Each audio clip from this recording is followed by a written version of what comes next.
हमारी भावनाओं को हम कैसे कंट्रोल कर सकते हैं, उसमें सम्मोहन या कार्यशाला कैसे मदद कर सकती है?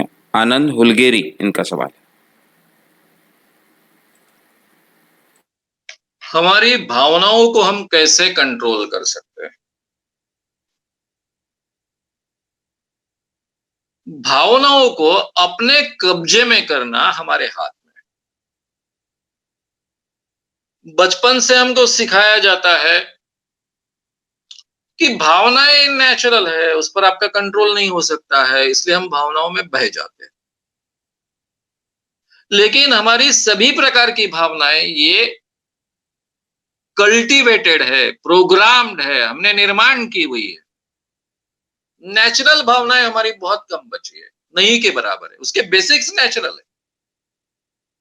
लेकिन आज जिस ढंग की भावनाएं हम महसूस करते हैं, अनुभव करते हैं, वो सभी की सभी भावनाएं हमारी कल्चर्ड है, प्रोग्राम्ड है, कल्टीवेटेड है, हमने सीखी है।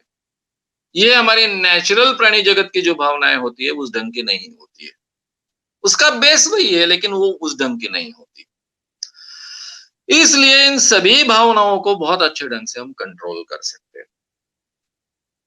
अभी अमिताभ बच्चन का एक पिक्चर था, फिल्म थी मर्द नाम का, जिसके हाथ पर लिखा हुआ था, मर्द को दर्द नहीं होता है। अब तब मैं साइकोलॉजी का अभ्यासक वगैरह इतना नहीं था, लेकिन फिर भी हम चर्चा करते थे कि ऐसा कैसा संभव है? हाथ पर लिखा है मर्द पे दर्द नहीं होता है, तो मर्द को सही में दर्द नहीं होता है क्या? ये तो हमारे समाज का हिस्सा है। जिन कम्युनिटीज में ये सिखाया जाता है कि मर्द ने रोना नहीं चाहिए, उसको दर्द नहीं होता है, मर्द मर्द होता है, वो कम्युनिटीज उसी ढंग से विकसित होती है। उनके मर्द आपको कभी रोते हुए नहीं मिलेंगे, क्योंकि वो रोना अपमान ही समझते हैं। और वही हमारे आम समाज में जब कोई लड़की होती है तो उसके ऊपर अलग संस्कार होता है। एक ही घर में एक ही संस्कार में पलने वाले लड़का और लड़की, अगर लड़का बाहर से आया, 7-8 साल का लड़का है और किसी कारणवश उसने रोना शुरू कर दिया, तो माँ पहले उसको कहेगी, अरे क्या तू लड़की है क्या, लड़की जैसा रो रहा है? तो उसको समझ में आता है कि मैं लड़का हूं, मैंने रोना नहीं चाहिए। धीरे धीरे वो उस भावना को, यानी रोने की जो भी जरूरत उसकी भावना है उस पर कंट्रोल करना सीखता है।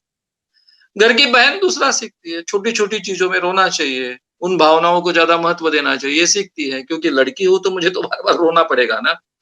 तो वहीं के वहीं ये कल्टीवेशन का फर्क जो है, संस्कारों का जो फर्क है, हम देख रहे हैं।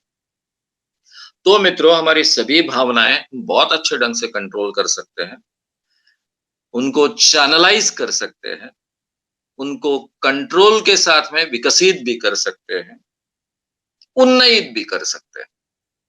और सम्मोहन प्रक्रिया केवल नहीं, उसके साथ में पर्सनालिटी डेवलपमेंट में जो हम सब सीखते हैं, उसका और सम्मोहन प्रक्रिया का मिला जुला सुंदर उपयोग कर कर ये बदलाव अपने आप में हम ला सकते हैं।